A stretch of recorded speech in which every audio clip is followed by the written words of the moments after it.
We are live.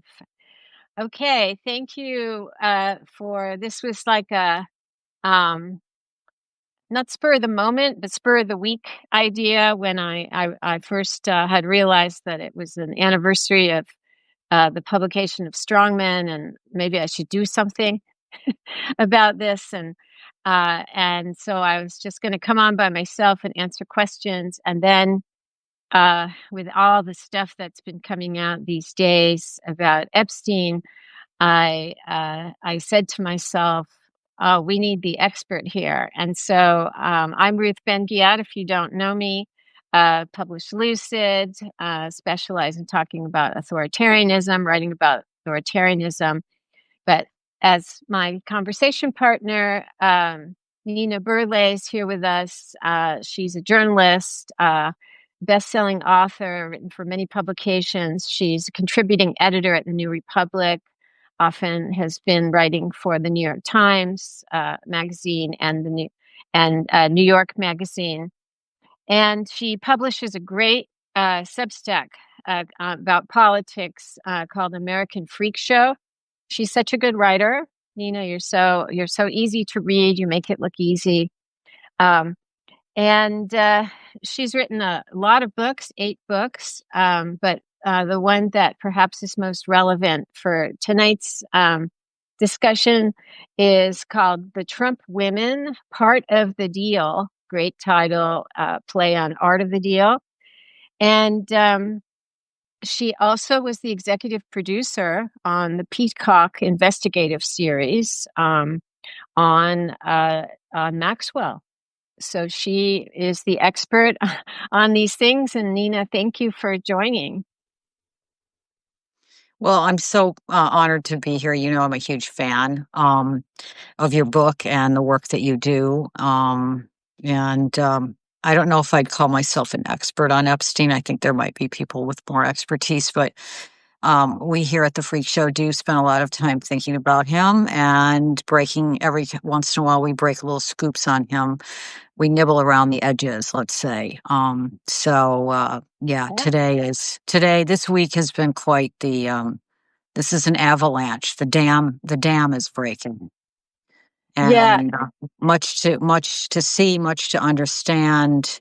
And, a lot going on, as you said.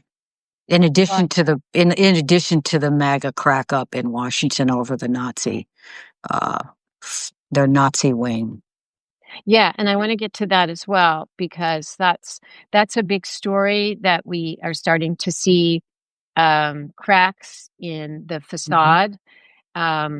And so I wanted to kind of set the stage at the big picture level first, and this is a segue to that.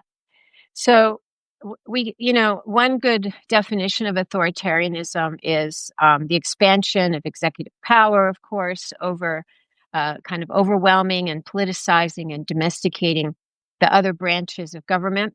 And we've just seen, we're coming out of the longest shutdown in our nation's history.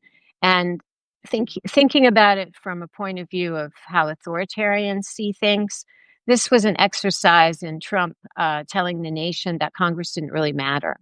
And he's been trying to act as though Congress doesn't matter from the very beginning, ruling through executive order and things like that. So, but what happens is there's this model within authoritarianism called personalist rule. And I use that as a concept I work with in my book, Strongmen. And it's really when the leader kind of personalizes the whole apparatus of government, so that the party, Department of Justice, for example, all of the government institutions in the party exist to solve his problems, make his problems go away. If he has legal problems, financial problems, go after his enemies, and his enemies become his personal enemies, have to become the nation's enemies. So this personalization of power is really Berlusconi in Italy had this. Putin, of course. Many of the people we talk about the most are personalist rulers, and even in China, where the communist, it's like an established system. Xi Jinping is is kind of forging ahead with a kind of cult of personality that's bigger than the ones people who came before, and he's trying to be a personalist ruler. So that's also why you get people chosen like Hegseth and Patel, all these people. They're chosen for loyalty and subordination to the ruler's personal desires. So we are seeing, it's been absolutely incredible that basically Mike Johnson, the Speaker of the House, shut down the government in order to protect. He was being a good personalist leader's lackey in order to protect the secrets of the leader. And that's like an extreme case, but this is the kind of thing that happens in a personalist system of rule. So, and yet the Epstein affair will not go away. And so, Nina, can you, give us your take on where we are with this? And many people have questions about how damaging could it be to not only to Trump personally, but to the what's been a very tight MAGA kind of solidarity behind Trump because he's intimidated them for years. Um, yeah, I'll give you that answer, but I just first want to say again, Ruth, thank you so much for the work you do and bringing historical context to the situation that we're in, and you've been predicting this exactly for so long, you and other people, and Yeah, it's just amazing the way it's it's played out literally to the almost to the letter, your playbook, it's weird. the strongman book. It's weird. So what's so, it's astonishing because you think about Trump and you think the guy is like an idiot savant here. He doesn't read. He doesn't know this. He doesn't read. They say he had Mein Kampf by the bedside, supposedly Ivana, he said that. But I mean, he doesn't, he has dyslexia or something. He's not a Yeah, reader, right? yeah. And like, it's just amazing that like that is a almost, what would you call it? Like a political pathology or something that is Mm-hmm, actually the same mm-hmm, across human beings because he's mm-hmm. doing these exact things that Mobutu and Berlusconi and the H man in Germany. I mean, it's all sort of in the coded, and it's just incredible. So anyway, thank you for doing that, and thank you for having me on, and I hope that I can bring some light to this. I mean, where are we at? Okay, you're right. Johnson, I mean, went to incredible lengths to to stop what was happening. I mean, let's just go back to the beginning. I mean, I'm not going to Yeah, go all the way back to Palm Beach, but we have this guy. He's a serial predator. Um, but he's actually much more than a predator. yeah. This story is much more than about the women. Okay, I mean the Yes, women. exactly. There is a woman.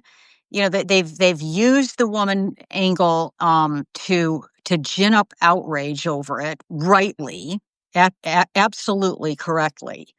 Um, but there is a lot more going on with this guy. All right. Yeah, And that's the hiding are, so people are like, well, there must be this client list and there must be evidence that Trump raped 13-year-olds and so on. I mean, that he definitely he is a predator. I mean, we know that from Jean Carroll, and we know that from the testimony of these Miss Teen USAs and everyone else, the 30 women who met him in airplanes and so on. The guy is a predator, right?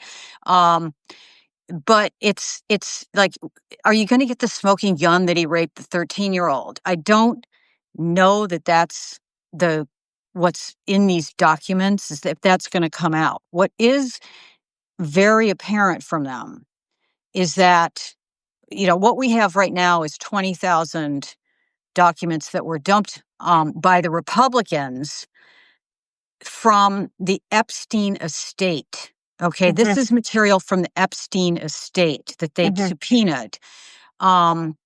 And it is not the stuff from the DOJ. That's a vault. That's bigger than my house. That's stuff that, it's videos, it's everything that came out of his mansion.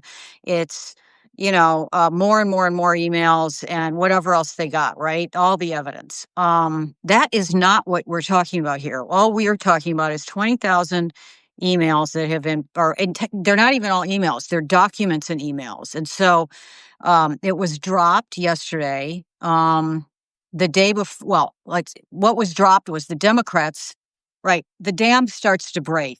Okay. House is back. House is back. Mike Johnson could not keep going with this game.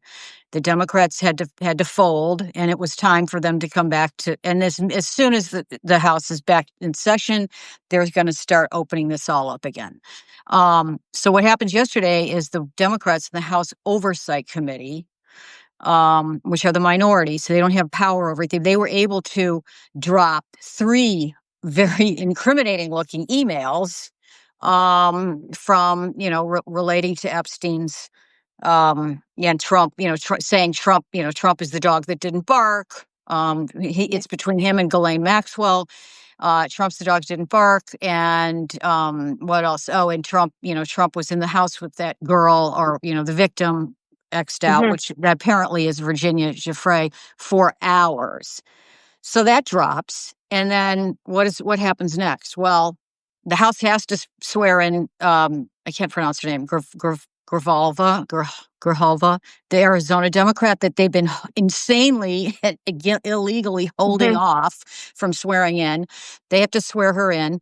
And you're now minutes away, or hours or days away from them passing the discharge petition, which Republicans are going to have a really hard time not voting for. Some of them will, right? But they have their mega conspiracy obsessed supporters over here, and then they've got Donald, personist Donald, who they have to protect. So what are they going to do?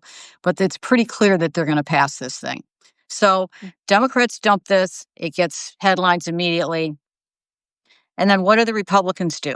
I think yesterday was it'll be studied in years to come, like a panic day. I agree. A total panic day, because here you have now the discharge petitions are going to come, and these MAGA congressmen have to make a decision. Yikes. You've got Trump hauling Boebert and Mace into the White House Situation Room, which is the room where you can't have your phone. You can't, it's like the vault. It's like where you put people where you're going to decide whether to invade Venezuela or something, which maybe that's actually what they're going to do to try to distract us, but we'll put that aside for later. So panic in the White House and panic on the Hill, and the Republicans, the House Oversight Republicans, with or without agreement from Trump, I don't know. Maybe we'll never know. They decide to dump the entire, or at least what they are saying is the entire cache of Epstein estate documents on us, the reading public and the journalists last night. And the form in which they're dropped is incredibly difficult. Like my eyeballs I tried to go through. I've got people helping me. It's incredible, but it's all there. And half of it is, articles or magazine articles that Epstein was interested in, or things that people were sending them. And then a lot of them are, but a lot that it was all about they thought maybe they could sort of, I don't know, look transparent, but also maybe divert and distract people. And obviously, it's an avalanche. But, sorry, you people are not looking away. And we have, people, eagle-eyed people, and there are people who know how. The Times already did put it in a system where they can Google search it or doc search for the names. We have now the Courier News, which syndicates my American Freak Show. They have now released a Google searchable operation, which I put on Twitter just now. It's not perfect. My assistant, who's going through this, has said, you can't actually search for all names, but there is stuff in here that is mind-boggling. And what it shows, and we've been looking at his emails with Ehud Barak for a while too. We haven't. That's another issue, because that was That was a huge deal that the mainstream media has not, as far as I Yeah, know, really gone into. But it's a huge, I think 100,000 emails from, the former prime minister of Israel, who was head of their intelligence agency, was yeah. buddies with Epstein for years, in business together, doing a surveillance business, and making, influencing international affairs, influencing the way we were dealing with Syria, influencing how, the government, putting Putin I mean, it's just unbelievable what they were doing. So Okay. let me just interject something. So for people, so in a way, as I wrote in my post to Lucid today, the we should never ever lose sight of the horrible things that happened to the victims of this pedophile. Um, but around each of these people involved are webs of other webs of manipulation, of blackmail, of compromat. And so, from Maxwell herself, who we'll talk about after, whose father was connected to Russian intelligence, I believe, right? Is that correct? And Well, then yeah, well, yes, but also Israeli, and I mean, Israeli. he's buried on the Mount of Olives. He's a hero to Israel, Yeah. but he was also mobbed up with the KGB, and he was helping out the CIA. He was a triple agent, So and that's the some people father. think that Yeah. Epstein was sort of handpicked by him to step into that role, but Interesting. that's just, some people think. I mean, it's not. So yeah, so there's that, and then there's all of this that's it's not been the focus of people's attention. All of this mediation, diplomacy that Epstein was doing behind the scenes with, I don't know, hundreds or thousands of, over the years, powerful people at the highest levels, plus his whole work as an associate, whether it was an asset or an associate of Israeli intelligence, and the relationship with the former Israeli prime minister. So there's a huge web of dirty laundry. It's mixing metaphors, but there's a huge web of interests of things that have not come out in each of these areas. And Epstein's kind of like at the center of this. And so I'm mentioning this because it's not only the women, it's all the other things that took place that were dirty deals that That's right. are all part of this. That's right. Even as we need to focus on the women, and Trump himself has his own webs that are somewhat overlapping and somewhat independent of deals. So it opens up a whole world of just dirty laundry. And Yes, and influence and compromise, as you said. I yeah, mean, when we did the Ghislaine Maxwell documentary, um, it was during the COVID time, and we interviewed a lot of people, and then here and abroad, but often by Zoom. But we had we talked a lot about, what was Ghislaine Maxwell doing, and why, why was she providing him? Why was she serving up 3 girls a day?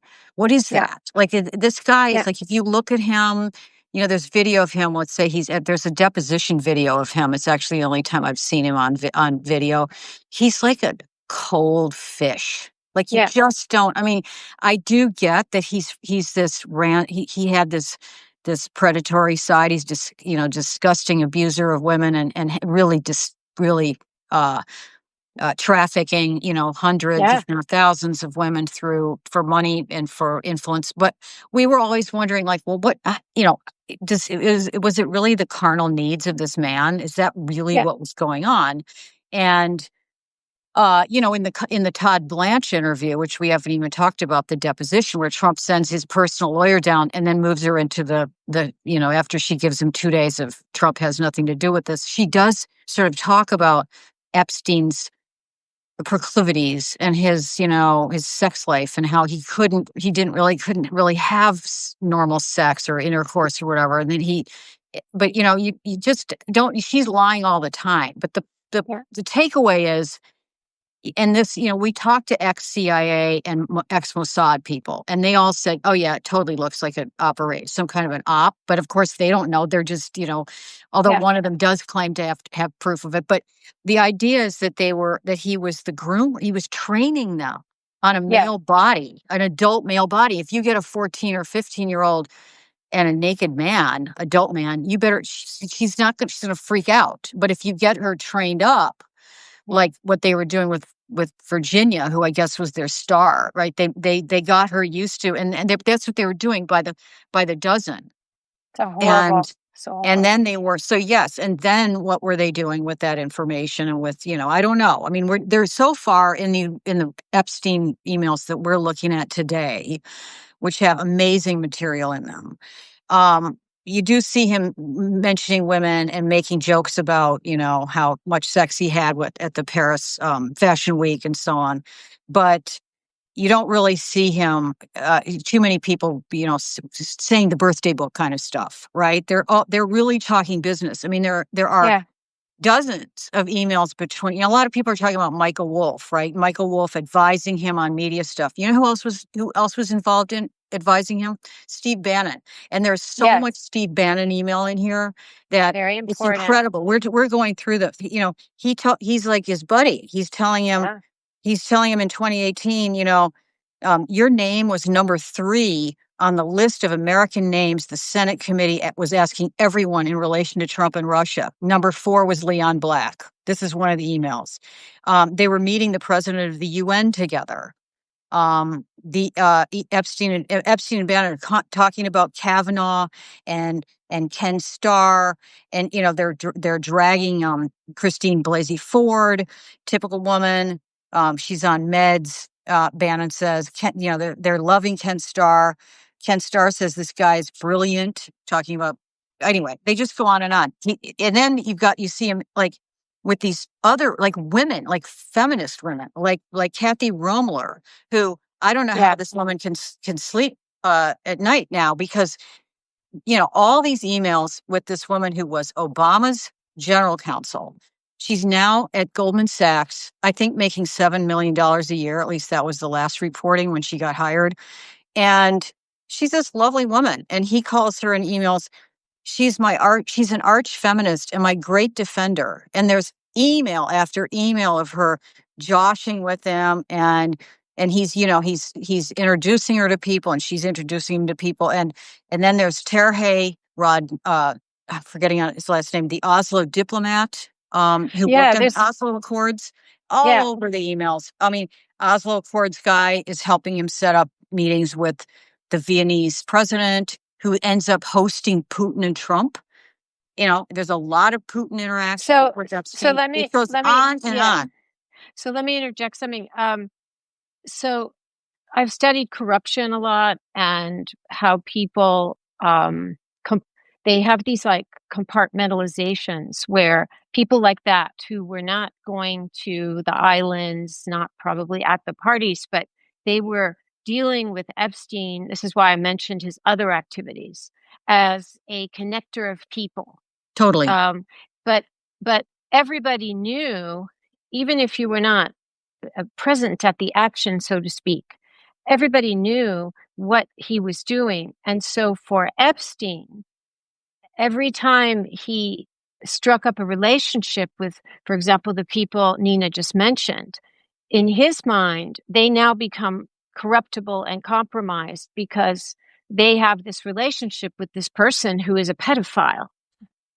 And so that's how somebody like Epstein builds his webs, so to speak. In Italian, I learned a lot about these systemic things from studying Italian history and mafia history. And there's a way of speaking about the mafia and how they create webs of to corrupt people called la piovra, and it's like the octopus that Mhm. spreads its tentacles and has so many legs, and it colonizes and brings people in. I'm mixing my metaphors here, but that's what happens here. And you're going to see more and more emails from upstanding members of society who clearly are doing some kind of mental firewall where they're like, oh, he's fine because he's very useful in this area of commerce or diplomacy or trade, but that's all BS, of course. Well, and And the also last, they build on them. These networks yeah, build on themselves. So maybe the Catholic Rumler would not have dealt with them had he not been pals with some university president or law school, or yeah, elite, that's part of it. Like he has, he was, one of the articles that I put out a couple weeks ago, we looked at the Council on Foreign Relations archive at Princeton University, because he was a member, and you see God, what happens is oh my God, after Les Wexner gives him, um in 91, I think it was, Les Wexner gives him power of attorney over his fortune. A great mystery. We still don't understand why would you do that? He's a billionaire, clothing manufacturer. He gives him power of attorney. The same year that he gives him power of attorney, he suddenly gets his first jet, which he uses to go back and forth from New York to Columbus, Ohio, 50 times. And who appears suddenly in his life in New York City? Ghislaine Maxwell. And so that same year, all of this stuff happened. And from that point on, he's now catapulting into, and that's when he gets into the Council on Foreign Relations. And pretty soon you're seeing him on these lists, these invite lists of, like, Les hmm Gelb has set up a, Les Gelb, the old, eminence grise of foreign affairs at New York Times and Council on Foreign Relations guy. He sets up a personal tour a day at the CIA with Deutsch, with CIA director Deutsch, at lunch with Deutsch. And who's in the room? Who's part of the 12 people who go in there? Jeffrey Epstein. Then from the Council on Foreign Relations to the CIA, it's to MIT, and he's giving money to MIT, yeah, but he's, yeah, there's this whole, there's a Russian now, former Soviet Union.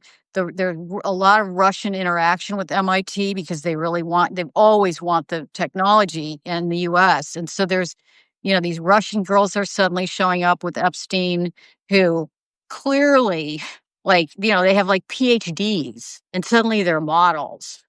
I mean, I'm kidding you. Like, that's one of his associates. And she's showing up with him at MIT. And it's, it builds on itself, but it's not stealthy. It's like they were just sort of out in the open doing this. And yeah. then we It's haven't out even in talked about what's going on in New Mexico. I don't even understand, but he was pals with the attorney general there. So let's talk about if you're just joining, talking to Nina Burleigh, who publishes a great Substack called American Freak Show. She when I was writing the virility, masculinity chapter in Strongmen about these sex predators and systems of predation, the Mussolini, Gaddafi, up to Berlusconi, and Trump in the first. Trump is in it. I relied on Nina's book. What is it? Was the topic? It's Trump's Women, Part of the Part of the Deal, deal. which is a great title. So, and Trump, and what's interesting with these predator types is that, and here I'm going to talk about Berlusconi and Trump. They tend to go into businesses. They have side ventures of business that allow them access to female bodies, to lots of women. So they are interested in beauty pageants. And Trump had Trump models, and unbelievably, Trump still owned Trump models the first months of him being president in 2017. It's incredible, right?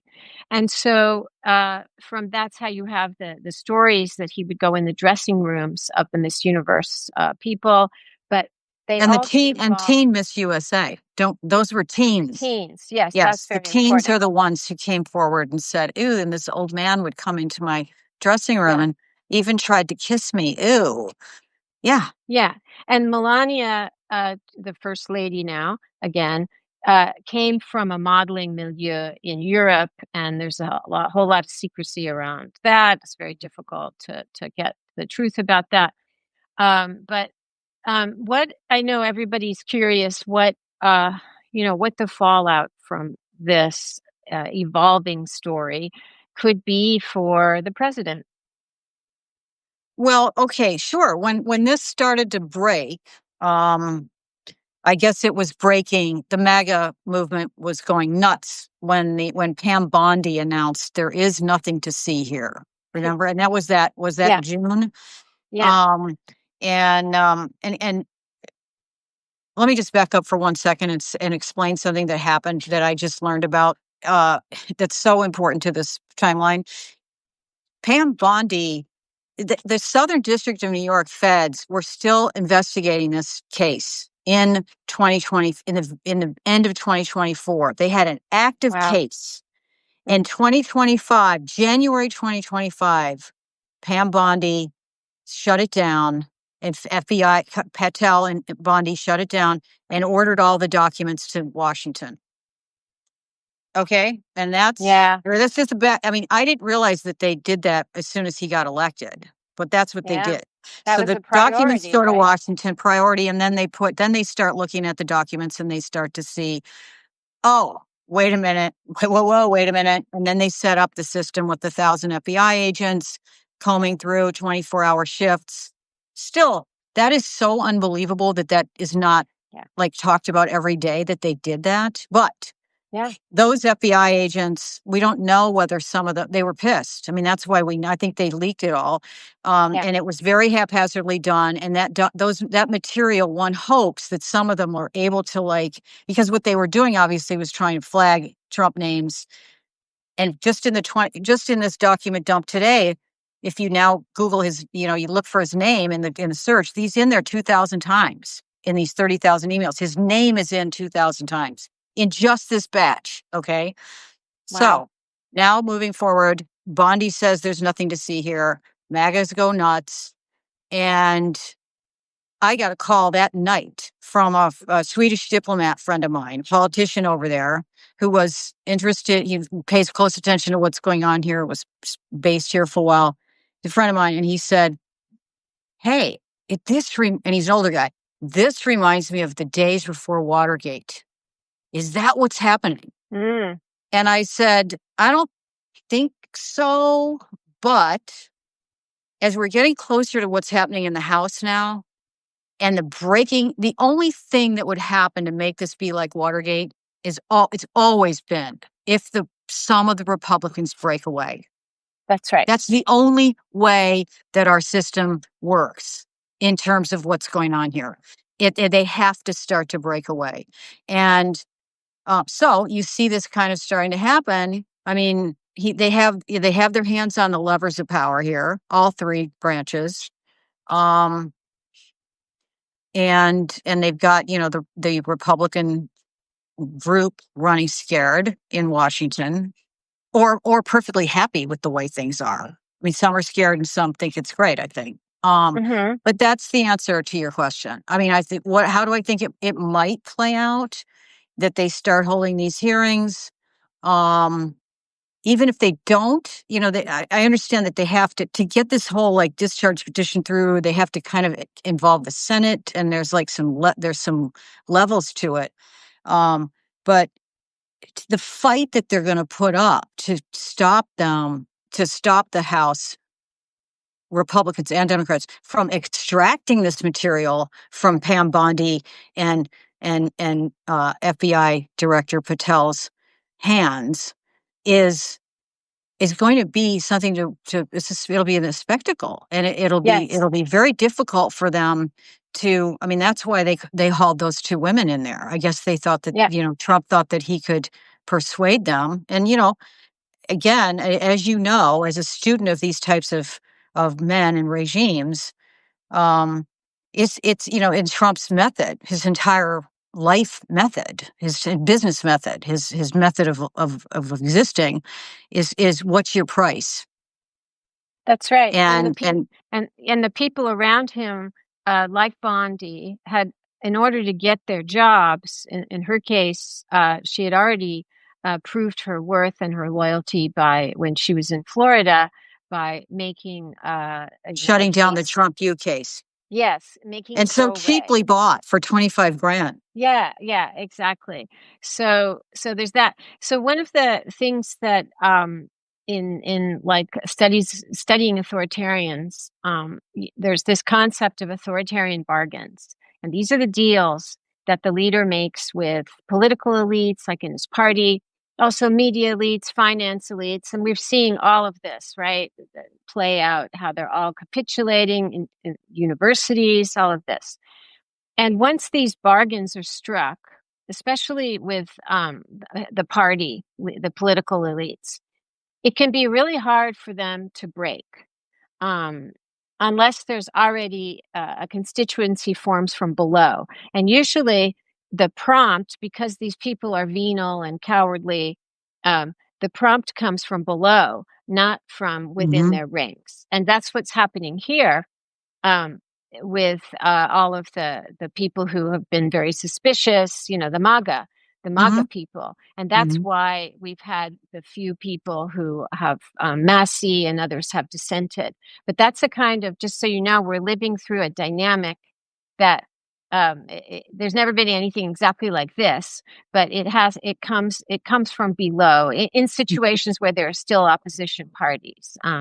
But when you have a one party state like the old fascists or something, to get the bargain to kind of start to fray, like in Italy and Germany, it literally took being bombed by the Allies for people to wake up and say, oh, maybe Hitler wasn't infallible. Maybe Mussolini's slogan, Mussolini is always right, wasn't right. But it like literally took like starting to lose a war. So, so we are not a one-party state. We don't. We have a robust. We have a huge opposition party, and so, but so we're in a very fateful time, is what I'm trying to say. And it's the next month is going to be really telling, as Nina was saying, because and also we have to watch what Trump is going to do because he must be in a panic right now. Total panic. Um, so is he going to, a lot of times autocrats will declare war. They often either escalate a war they're already in, even if it's not going well, or they have some kind of distraction and they like war because they can shut the country down further through emergency powers, war powers. So let's all watch very carefully, thinking about this, that this is part of a pattern. When they're struggling or they're threatened, they act impulsively in ways that further ruin the nation, usually. Yeah, and I mean, yeah, that is an option. They've already got the aircraft carrier down there on the coast, off the coast of Caracas or something. And would they would he do that? That's so brazenly and so clearly a distraction, to go after the phantom fentanyl fishing boats. I mean, it's unbelievable. And the I think, speaking of of things coming from below, I think his and I communicate with some MAGA people. And I try to keep my ears to the ground on with the ones that I can talk to. And I think a lot of them are really isolationist, and I think they would be pretty pissed if Hmm. he went in there without some really, really great provocation. Um, right? I mean, Yeah. I don't think that I think that, like there's nothing to see here with the Epstein files, uh, going and starting a war is not something that I think is going to play well with his people, with all of them. Some of them are fine because they believe every single thing he says, and then Fox News will be cheerleading it and so on. We need to get behind our troops, but nothing's happened to provoke that, right? Yeah. God forbid that they try to drum up something that causes people to think, oh, yeah, the Venezuelans are coming after us. right? That you just don't know. But Yeah, invading Venezuela, actually, it's not like invading Panama. It's not like those little Caribbean, yeah. Grenada, the little adventures of Reagan down there to keep the communists away. They have 200,000 person standing army or something. I mean, they're not going to And go down. it's a gangster state. And the thing Or they about have Venezuela, militias. they have militias. So Venezuela, many people who know Venezuela well have said that it's a government that is a front for a kind of criminal entity. And many authoritarian states are versions of this. Like I think every time we say the name Putin or Putin's Russia, we have to say kleptocracy. North Korea is supports itself by cybercrime, and so these are criminal entities. But Venezuela is a particularly brazen case, and so there are gangs, so militias. So there's the paramilitary, the military, but then they partner with these extra state, parastate or extra state like gangs. And Duterte did that in the Philippines. So all of these different people get activated if there's a national emergency like an invasion. And the other thing is when Trump did the strike on Iran, and he was helping Netanyahu, he was able to have the support of Christian nationalists because of their whole thing about Israel as the Holy Land and that whole area of their theology. But it's harder it's harder Mhm. to frame Venezuela and boats in the Caribbean, even the smaller things that are totally lawless being done, but an actual invasion, that there's no Holy Land narrative about that. So it's also going to be very interesting. How much will Christian nationalists take? What will it take?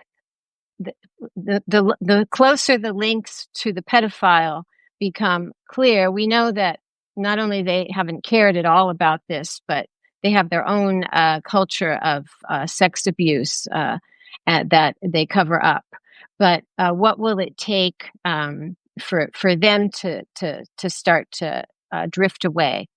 So that's another thing to Yeah. follow. Well, I think the other thing that's going on here that we haven't talked about is, yeah, there's not, the economy, and Yeah, people don't like what they're having to pay for things. The tariffs, not doing such a great deed for the average American. And I think people are sick of it, and he's got a low approval rating, and that includes yeah, got to include some of the people who voted for him, who are like waking up to maybe he's not going to fix this. You saw, I think it was Navarro today saying, well, this is Biden's inflation. It's hilarious. Like, we're now now a year into it. Oh, we haven't figured out how to fix Biden's inflation. yeah. But like, how long can they go on doing that? I don't know. But it's so there's the economy, a lot of indicators not good. And then there's the AI bubble, which is like a impending disaster. Maybe, I don't know. If you read the Wall Street Journal, there's like, we're minutes away from something bad happening there. And they have to juggle that, and the idea that, like, we have all these issues and that you've got these clowns there who've got to figure out what's going to, and not to mention, well, forget climate change. We managed to get through hurricane season without any of the cities drowning this year. But yeah, it's No, it's so again, being a nerd and giving the historical comparisons. When we look at the outcomes of authoritarian states, especially ones where the leader's there for decades, um, they end up, especially the ones that are more corrupt, causing impoverishment, disease, all the bad outcomes, lower health, longevity, because they're stealing the funds that are meant for public welfare because they don't care about public welfare. They're not in office to perform public welfare, to make the nation better. They're in office to have all the power they want and to get rich. But often it's a byproduct over time where people become diseased and impoverished. Here, everything is happening very fast, and it's like between the incompetency because he's got loyalists there, and the kind of mercurial, capricious economic policies and building the ballroom, it's like there's it's a very different feeling than these longer term regimes where it's like he's trying to engineer a failure to thrive in America. He meaning he and his all of his partners. But in terms of Nina, when you mentioned his popularity going down, down, down, MAGA has a problem because everybody has invested, all the stakeholders, Project 2025, the Christian Nationalists, Peter Thiel, they have all invested in Vance. And Vance that was supposed to be the person who takes this system into the future, this authoritarian system. And he really is he's like the glue between all the different constituencies. And if you don't know, Peter Thiel both bankrolled his private businesses and also his Senate runs. So Vance is a creation of these tech bros. And yet they have a problem now because Vance is very unlikable. And I was looking at some polls, and outside of the MAGA crowd, even independents he doesn't poll well, and he's unpopular. So he would never win a fair and free election. So they also, the more Trump gets into trouble and also becomes physically and cognitively more challenged, they've chosen the wrong person. Yeah, well, they can't. So that's I the don't think they problem. could have. I don't think they could have. I mean, I've covered American politics for a long time, starting in Springfield, Illinois, and a long time ago, and we've never seen anything like this, right? But Yeah.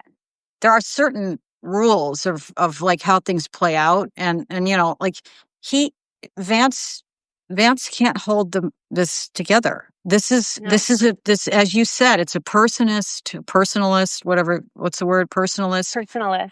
It's a personalist regime, and Vance does not.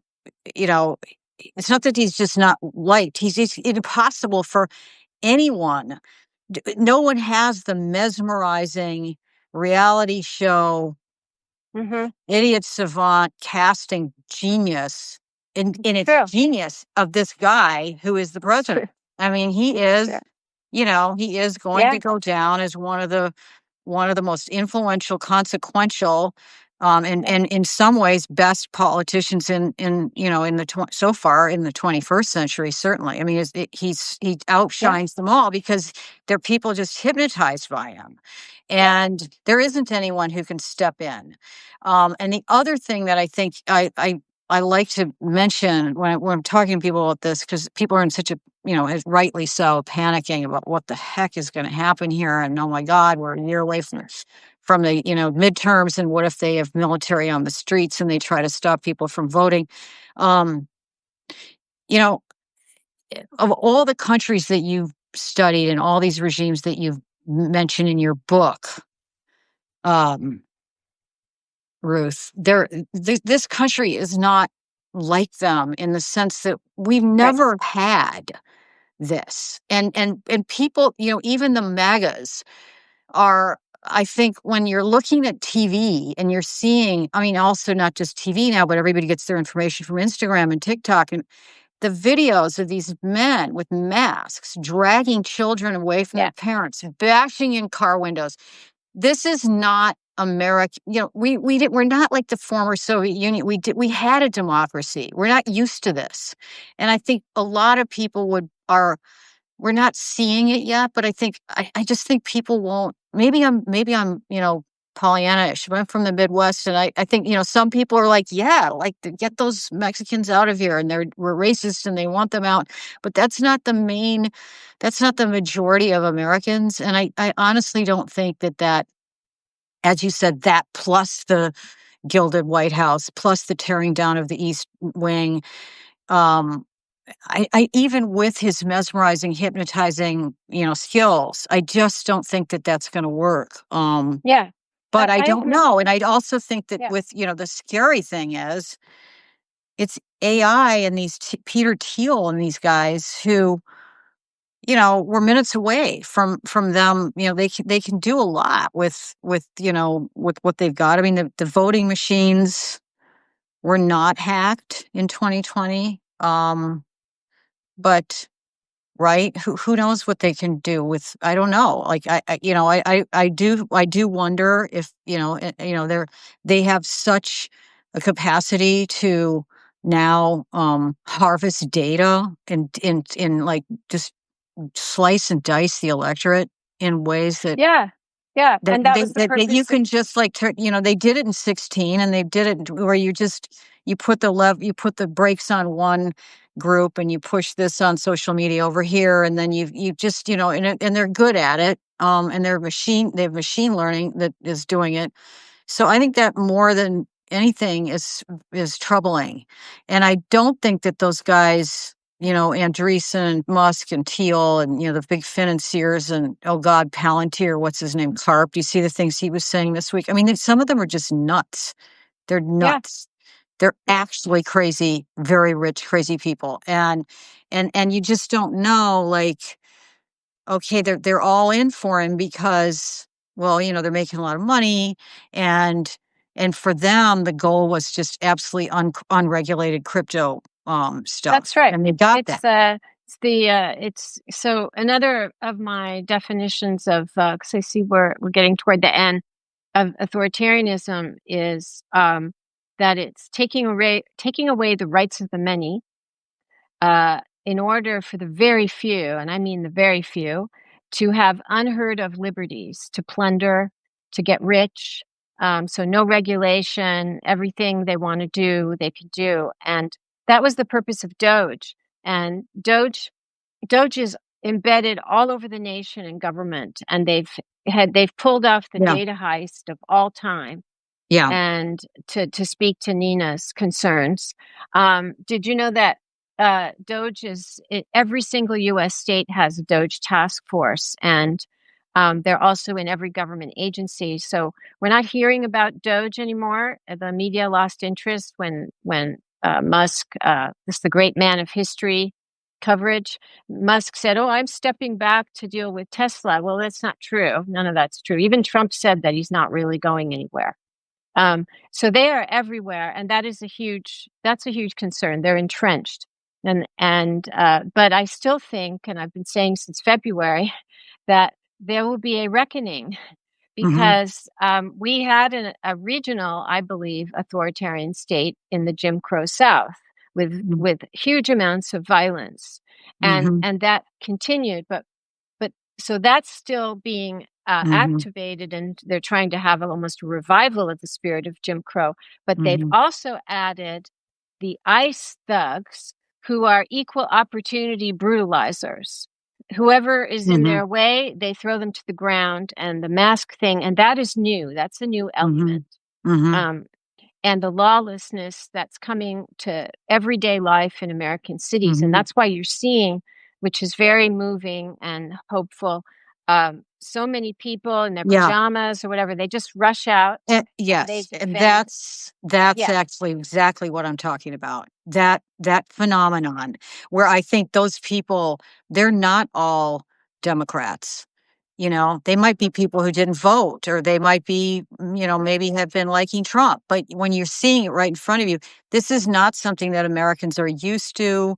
We're not habituated to it the way you might say that people were habituated to it. It's certainly in the Soviet Union and Russia, in some of those countries in Europe to some extent, not this generation, but there was this history of not being a democracy.